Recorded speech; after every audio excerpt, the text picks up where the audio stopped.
All right, here we go. Catherine, how important is... Oh, all right. If you didn't watch the one before this, we are listening to a lady who just... It is February 1st, and we are listening to a lady who cured herself of cancer. She's only actually been in it for the last year, so she did take it seriously. She is an educated woman. She did figure out a good combination of Western and Eastern medicine, which probably is the way to go if you really look into it, because there's a lot of stuff that they are able to do that nature can't do on its own, but it's just weeding out the stuff that's more damaging. In any case, this is where we are. She's talking about her time searching and figuring out how to cure her stage 3C breast cancer lump the size of a rat in her bosom. All right. Here we go. Attitude in all of this for you? You know, the jury's kind of out on that. It was a big thing in the 70s and the 80s and even up to today to say you've really got to keep a positive attitude or the cancer will get you.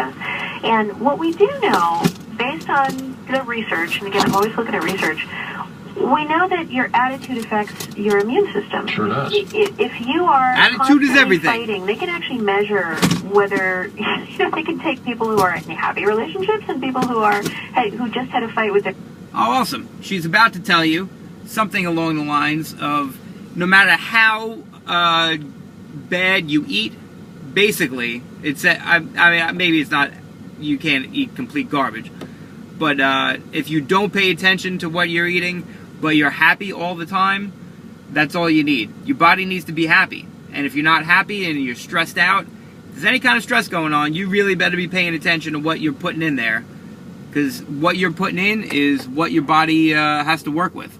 So if you're not putting the right stuff in, and you're putting garbage in, and you're going to fast food, and all your intake is through greed and capitalism and pain and, you know, horrible living conditions for the animals that you're eating, and they're pumped with hormones and steroids and all this science and shit. That's what you're putting in your body, and that translates.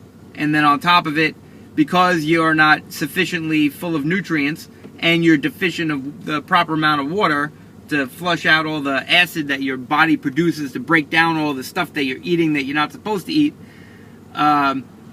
then you throw stress on top of that, and stress creates cortisol. Cortisol eats up all the healthy cells. So the more stressed out and unhappy you are, literally, the more sick you are, the more problems you're going to have. And she's probably going to go into that. So enjoy.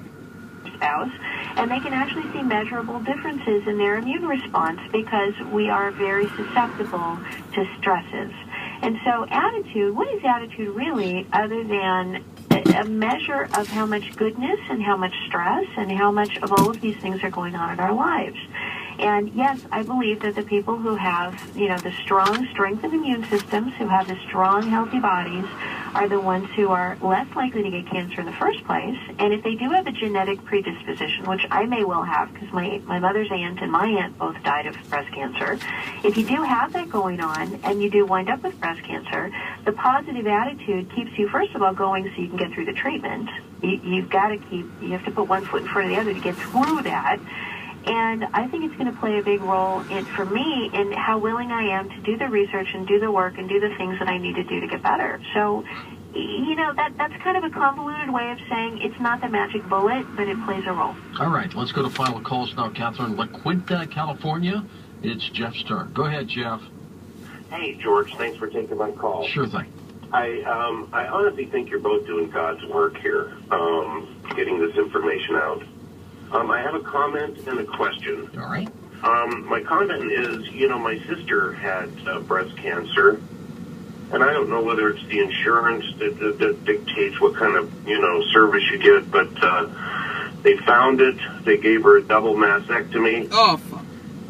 And very minimal. There you go. No more cancer. You know, aftercare treatment. She's good now. I don't know if that's... you know, what they do in That's some capitalism. cases. she had put it The off. cheapest way I could do it. By the time they detected it, they had to cut it out and gave her a double mastectomy. And my comment is, or my question is, I'm going to be starting, I have liver issues, and I'm going to be starting interferon. And that's a drug that for hepatitis C. That's right.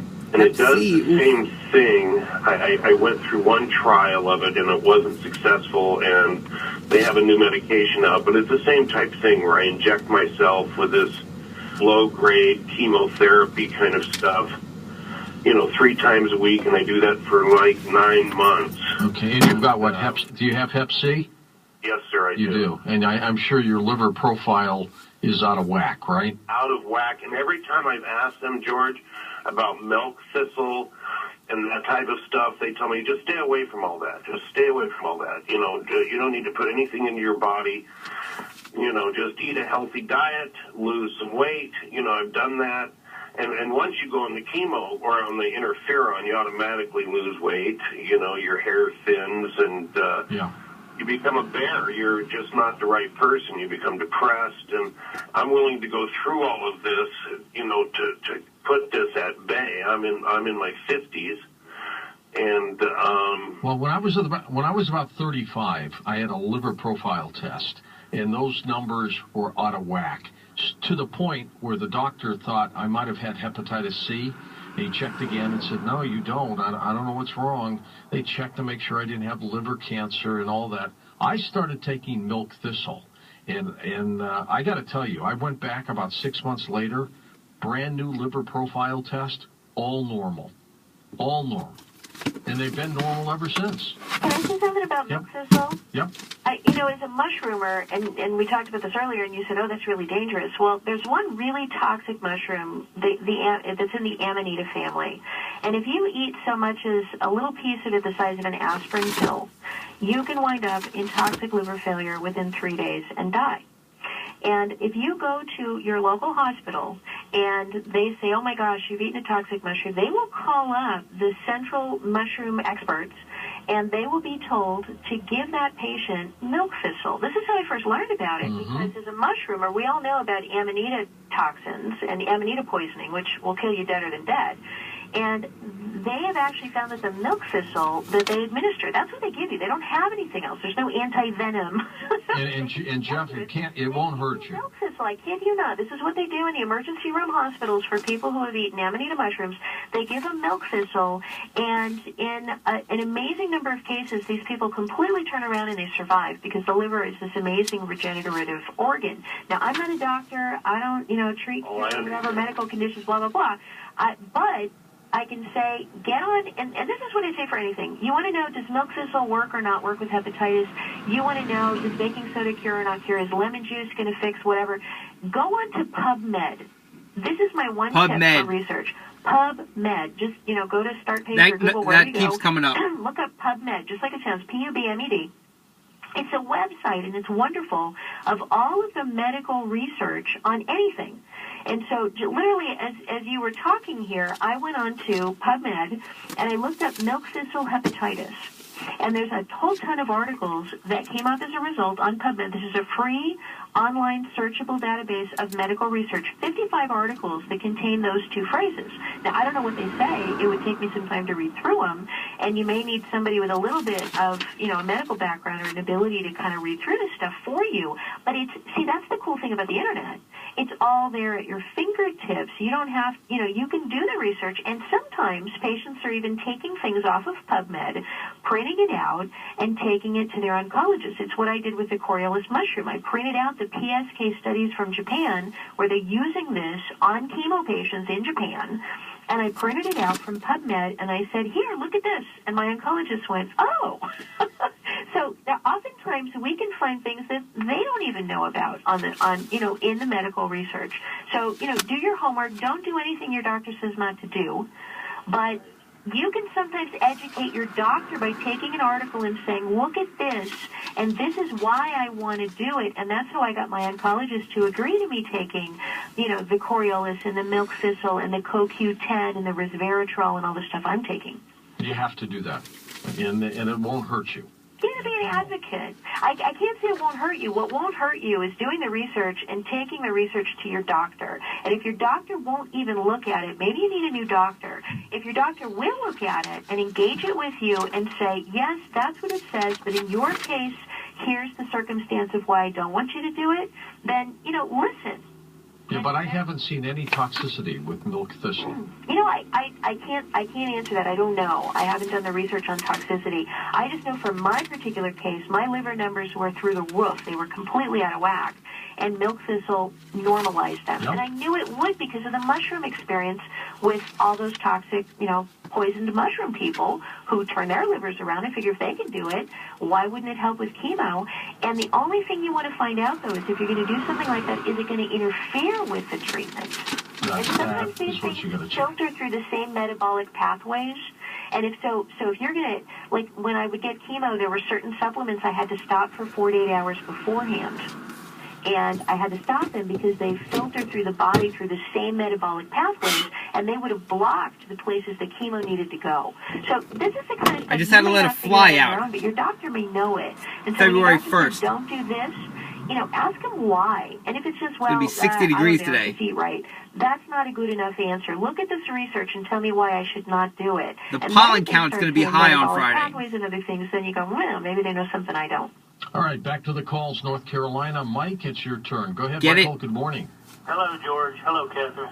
Hey, Mike. It's a little warm. Yes, I've got a question. I'm kind of a trivia buff, and I've asked people about what Google is and what it means, and never had an answer. And I found out a couple of years ago. I wondered if either of you know. Isn't it like a huge number of something, but I don't know the number? That is like a Googleplex, right? That is correct. It's 1 followed by 100 zeros, and it's It's theoretically the largest number. Interesting. All right. Well, there you go. And that's kind of what Google wants to be, isn't it? Well, yeah, it's a ubiquitous word now, which means it's everywhere, and a lot of people have never. I guess I'm a person that stops and just says, "What does that mean?" And I just looked it up or something on the internet. I think. It is That's everywhere. good trivia. Yeah, and I'm just trying to not use it as a verb. That's my key thing. If I could just not say Google this. Google then. Yeah. Longview, Texas. Sonny, it's your turn. Go ahead, Sonny. Hi, good morning, George. Sure, Good hi. morning, Miss Catherine. Listened to you for a long time. I never thought they could replace Art Bell, but darn if I don't like it better now. Well, I'm calling regarding some research I ran across watching, I believe, Modern Marvels or something. A doctor, it was a program on synthetic materials. This doctor is making synthetic nanodiamonds. Dean Ho is his name. That he can chelate these beyond microscopic diamonds with the cancer curing medicine, and a protein attached to each corner of the facet of those diamonds have a V shape that will attach to the cancer cell that apparently is a V shape. Have you heard of any of this research? So who's doing this research again? Dr. Dean Ho. And is he doing it with a cancer facility, or is this like something I could look up on PubMed, or is this something that he's just posting on his website? Or? I do not know that, but it does target the cells, like you said that your I guess treatment is doing. That is what do you call it? I have had every cancer treatment possible under the sun has been run past me, including eating asparagus and standing on your head. poked, prodded, everything, huh? Everything's been run past me, and so I have become an instant skeptic when it comes to cancer treatments. I know nothing about this guy's treatment, but I'm a skeptic. And what I will do when I first hear about something, I will look it up on PubMed. I'll do the research. I will look around and see, are there anti-testimonials? I mean, some of these guys, there's a guy named Gerd Hamer over in Germany who does German new medicine. I was reading it. I looked back, and in May, I emailed my husband. I said, this looks really interesting. And then I just recently found the anti-testimonial page of all the people who had died. And you're seeing ulcerated breast cancers and wounds. And I'm like, oh! And, that's the kind of stuff they're not going to tell you, but it's out there if you know how to search for it. So I would just say, keep an open mind, but not so open that your brain falls out. You've got to be careful and skeptical. And until somebody proves to me something works and proves it beyond just showing me 2 or 3 people that they claim were cured, Until they prove to me it works, I'm just going to assume it probably doesn't, because I've seen so many fakes out there. Don't be such a skeptic, though, Catherine. You know, but